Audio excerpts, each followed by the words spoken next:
Makes sense to me. Well, we're here at Strewn Winery in Niagara-on-the-Lake, and we'll be chatting with Joe Will, who's one of the masterminds behind making the Strewn brand of wines. And I have Jen over here who's going to ask a few questions. Yes. First one, can you explain your philosophy on the inspiration of terroir? Well, we use the term terroir as a subtitle on our very best wines. And terroir is a well-used, good vineyard term that means all the natural aspects of a vineyard that makes it unique, that sets it apart from any other vineyard. So it's the things like the aspect towards the sun, the humidity, the rain, the wind, the soil, all of those kinds of things combined. That's the terroir or the fingerprint for that vineyard. What's this bubbling noise that we're hearing in the background? This is some of this year's harvest of ice wine that we picked on January 2nd. Is just early into its fermentation, and so we're fermenting some of the red ice wine. This is Cabernet Sauvignon in barrels, in brand new American oak barrels. And this is the carbon dioxide that's being given off by the yeast as they ferment the sugar into alcohol. Now I have a technical question for you here, though. Yes. Is your bum going to change the temperature of that barrel? And only if I sit here for a long time. And these barrels, actually, we checked these this morning to see how the fermentation is proceeding. And they're sitting here on the cold side of the winery because on the warm side they were going to ferment too fast. So sometime today we're going to take these and move them back to the warm side over the weekend just to keep the optimum conditions for the fermentation to proceed. Okay, so we just moved out from, I guess, the cellar or the above ground cellar, and we're in the store right now. I just have a couple more questions. So to give us an eye on the process, do you and your team have any personal rituals when making a new batch of wine? Well, we take a deep breath. Okay, so if you didn't make wine, what would you do? Ooh. Oh my gosh, what would I do? Let me see. I don't know what I would do. I used to be in public relations, and before that I was a journalist. Did you enjoy that? I enjoyed both of those careers, but you know, you do something, you enjoy it, you move on. I don't know that you want to go back to things, so I guess I'd have to think a little bit to say, what's my next career? Don't know yet. Very good. What makes the Niagara region microclimate prime for growing exceptional grapes? Well, we're kind of unique in that most places that get winter get more winter than the vines can survive. It gets too cold. If it gets colder than about minus 18 centigrade, you start to get winter damage. If it gets colder than minus 22 or 23, you get lots of winter damage.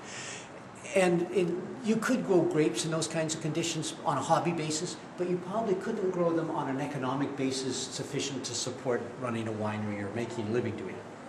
So the Lake Ontario, and to a lesser degree Lake Erie, Lake Ontario, I think only once in recorded history has frozen over with a sheet of ice covering it.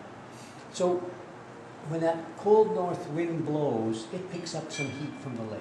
And that moderates our cold winter lows, allows our vines to survive. And so our grape growing region here is pretty well defined by the influence of the lake on the land around it.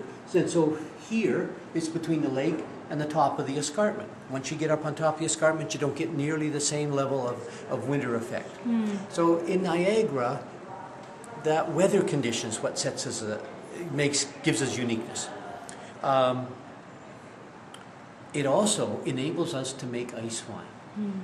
Because, you know, it has to be at least minus 8 degrees centigrade before you get the freeze concentration that enables ice wine. And we like minus 10, minus 12. So here we live in this narrow little uniqueness of at least minus 8 in the wintertime, but not often more than minus 18 or 19. So we've got that narrow little cold band that sets us apart, and we have become the ice wine capital for the world. That sets us apart. Having said that, we make far more Riesling and Cab Franc and Chardonnay and all of the other table wines that you drink with dinner as opposed to the dessert wines that ice wine are. So we get famous for one thing, but we put more effort into doing something else.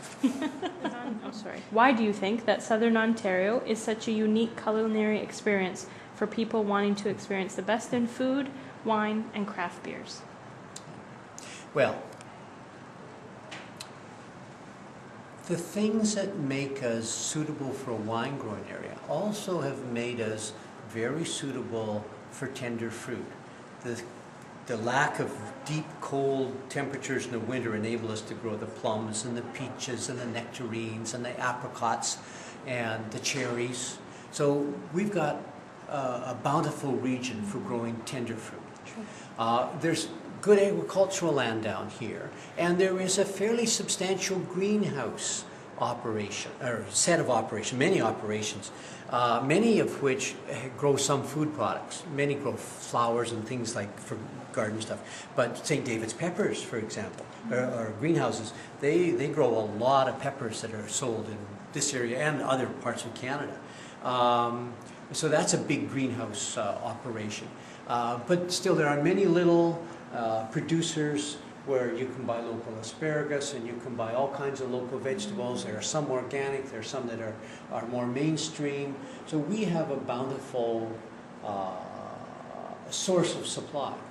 We also have an interested clientele because we get many, many tourists. So what do you do when you go out on a vacation somewhere?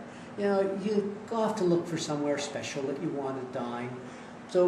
And you get lots of people who aren't cooking at home because they're on vacation. Right. So because of all of those people traveling, we have a pretty strong restaurant industry here that range from the everyday family meal to the more expensive special occasion meal. So we've got that mix too. And of course, you pair all that with wine, and we got lots of wineries. So, you know, it's a perfect trifecta. It's a perfect trifecta, that's right, yes.